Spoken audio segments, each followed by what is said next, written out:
Hey everybody, Rob Anderson, Clean Power Wash, Salisbury, Maryland.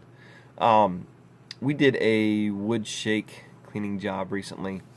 A lot of guys are messaging me with questions on, what was my mix, how did we do it?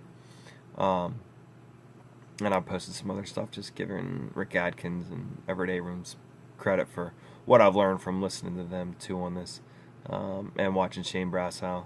Um, Never actually met the guy, but certainly I've watched a lot of his stuff, and it's very helpful.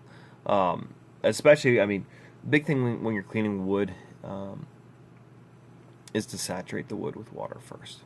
That allows basically the cells of the wood go ahead and absorb the water, and then when you're applying your soap mixture, it's only going on top. It's cleaning that top layer. You don't need, and one of the reasons you'll see if you put spray bleach onto dry wood versus wet wood, it literally will eat the color out of it, and you'll see a much whiter, a grayer almost um, final product.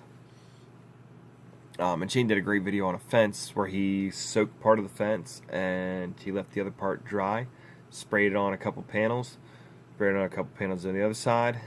The side that was dry looked really, really, really white. Kind of didn't look, looked a little ashy, and the other areas that he had wet first looked amazing. So that's what I did.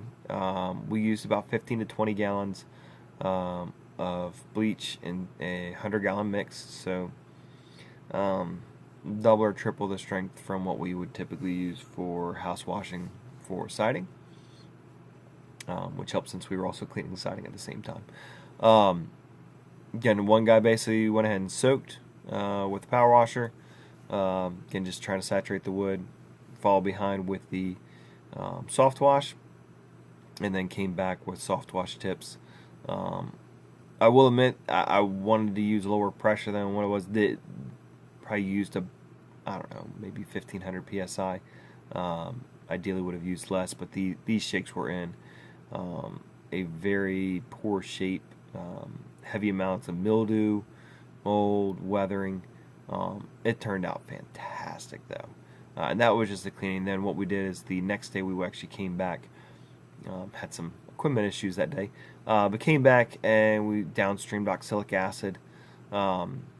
We did basically about 3 pounds of oxalic acid in a 5-gallon bucket downstreamed. Big thing on there is just spray it on. Give it about a minute or two. You'll watch that, and you want to kind of move slowly with this. Don't let one guy just go ahead and spray everything down, and you got the other guy coming behind to rinse. But again, final product is great. Customers thrilled, and I got some pretty awesome marketing pieces out of it. Have a great night, guys.